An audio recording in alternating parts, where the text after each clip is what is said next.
वीरों के बलिदान की कहानी है ये, माँ के कुर्बान लालों की निशानी है ये। यूं लड़ लड़ कर इसे तबाह ना करना, देश है कीमती उसे धर्म के नाम पर नीलाम ना करना। नमस्कार, स्वागत है आपका। आप देख रहे हैं प्राइम टीवी और मैं कीर्ति हाजिर हूं 26 जनवरी के खास अवसर पर खास प्रोग्राम लेकर, जहां आज के दिन यानी 26 जनवरी से जुड़ी अनसुनी बातें आपको बताएंगे।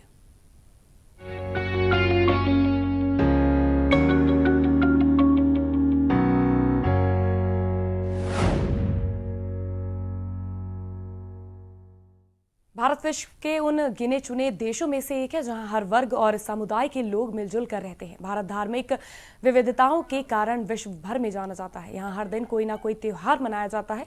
हर धर्म को मनाने वाले लोग पूरे हर्षोल्लास के साथ अपने अपने पर्व को मनाते हैं, लेकिन कुछ त्योहार ऐसे भी हैं जो प्रत्येक देशवासियों के लिए महत्वपूर्ण है, जिनका सम्मान हर हिंदुस्तानी करता है।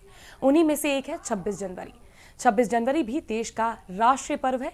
देश का हर नागरिक, चाहे वो किसी धर्म, जाति या संप्रदाय से ताल्लुक रखता हो, आज के दिन को राष्ट्रीय प्रेम से ओतप्रोत होकर मनाता है।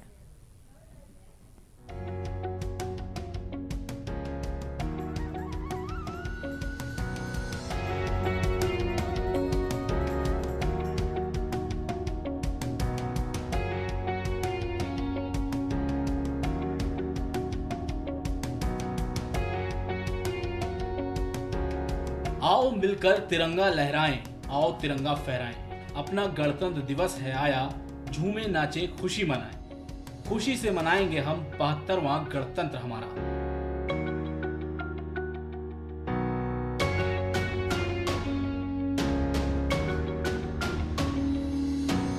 छब्बीस जनवरी यानी हमारा गणतंत्र दिवस। आज ही के दिन 26 जनवरी 1950 को हमारे देश का संविधान लागू हुआ था। इसलिए गणतंत्र दिवस को संविधान दिवस भी कहा जाता है। हर साल 26 जनवरी को गणतंत्र दिवस के रूप में मनाया जाता है।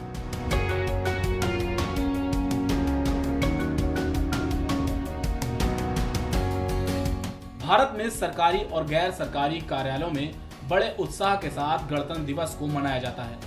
गणतंत्र दिवस हमें संविधान के होने का महत्व समझाता है।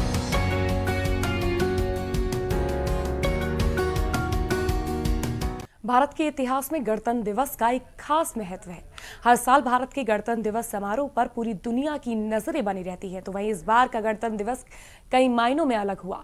आइए जानते हैं इस बार के हमारे गणतंत्र दिवस में क्या कुछ खास रहा, क्या कुछ बदलाव इस बार के गणतंत्र दिवस में देखने को मिले।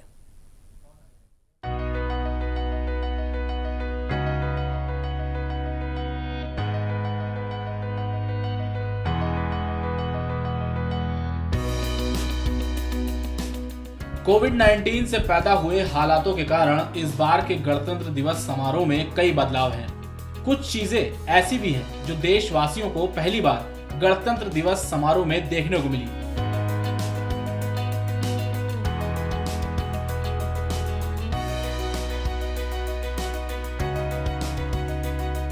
कोरोना महामारी के चलते इस बार गणतंत्र दिवस समारोह में अतिथियों और दर्शकों की संख्या कम रही। हर साल रिपब्लिक डे परेड देखने के लिए 1.15 लाख लोग मौजूद रहते थे। वहीं इस बार यह संख्या 25,000 लोगों तक ही सीमित रही।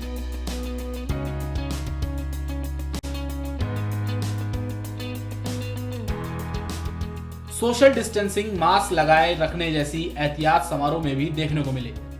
वहीं पहले परेड की लंबाई 8.2 किलोमीटर होती थी, जो विजय चौक से लाल किले तक जाती थी, लेकिन इस बार विजय चौक से नेशनल स्टेडियम तक ही रही। परेड की लंबाई 3.3 किलोमीटर ही लंबी रही। गणतंत्र दिवस परेड में शामिल होने वाले दस्ते भी छोटे ही देखने को मिले। अब तक हर दस्ते में 144 लोग होते थे, लेकिन इस बार 96 लोग ही शामिल हैं।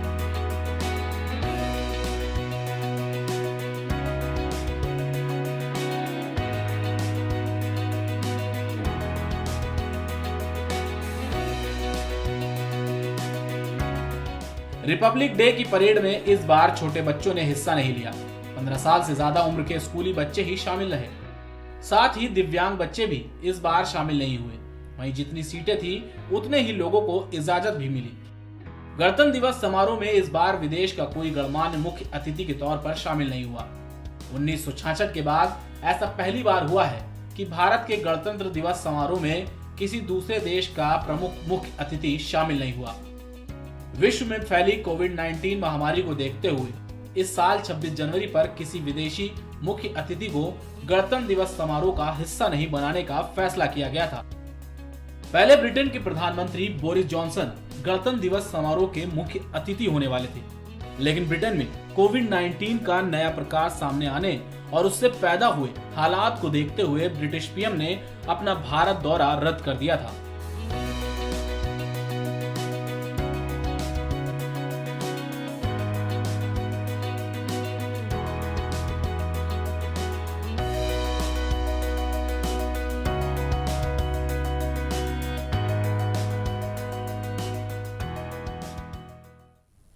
छब्बीस जनवरी जब भारतीय संविधान लागू किया गया, इस दिन को हर साल बड़े ही उत्साह के साथ लोग मनाते हैं। तो चलिए आपको बताते हैं इस दिन से जुड़े इतिहास, महत्व और रोचक तथ्यों के बारे में।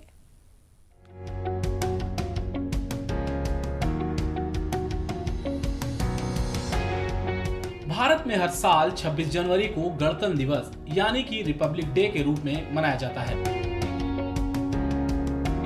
इस साल देश 72वां गणतंत्र दिवस मना रहा है।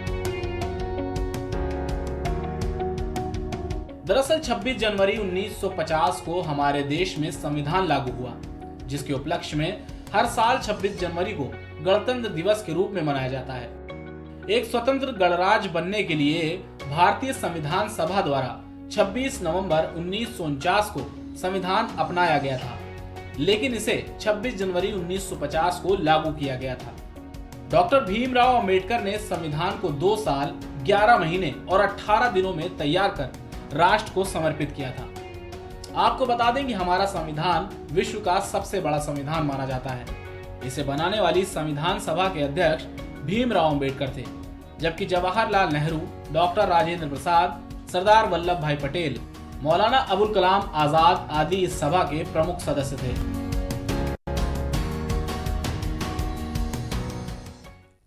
इस दिन का इतिहास भी बड़ा ही रोचक है। तो चलिए एक बार फिर इतिहास के पन्नों को पलटते हैं और आपको बताते हैं कि 26 जनवरी के इतिहास में क्या रोचक हुआ, और ये भी जानेंगे कि कैसे लागू हुआ हमारा संविधान।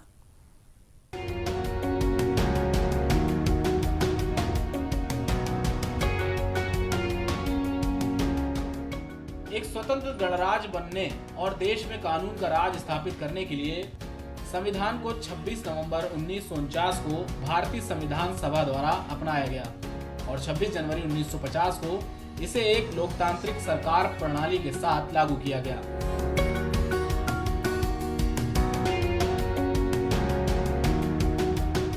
साल 1929 की दिसंबर में लाहौर में पंडित जवाहरलाल नेहरू की अध्यक्षता में कांग्रेस का अधिवेशन किया गया था। इस अधिवेशन में प्रस्ताव पारित करते हुए इस बात की घोषणा की गई थी, अगर अंग्रेज सरकार द्वारा 26 जनवरी 1930 तक भारत को डोमिनियन का दर्जा नहीं दिया गया तो भारत को पूर्ण रूप से स्वतंत्र देश घोषित कर दिया जाएगा।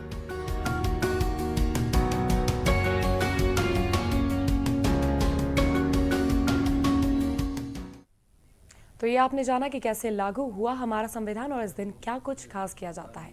ये भी आपको बताएंगे कि 26 जनवरी का क्या इतिहास रहा है, क्या कुछ खास हुआ 26 जनवरी के दिन भारतवर्ष में। देखिए इस रिपोर्ट में।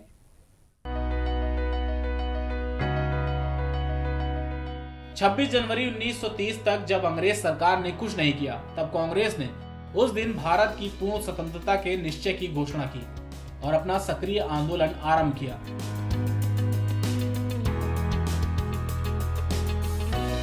उस दिन से 1947 में स्वतंत्रता प्राप्त होने तक 26 जनवरी गणतंत्र दिवस के रूप में मनाया जाता रहा। इसके बाद 15 अगस्त 1947 को वास्तविक स्वतंत्रता प्राप्त करने के बाद इस दिन स्वतंत्रता दिवस मनाया जाने लगा। भारत के आजाद हो जाने के बाद संविधान सभा की घोषणा हुई। इसने अपना कार्य 9 दिसंबर 1947 से शुरू किया। संविधान सभा के सदस्य भारत के राज्यों की सभाओं के निर्वाचित सदस्यों के द्वारा चुने गए थे।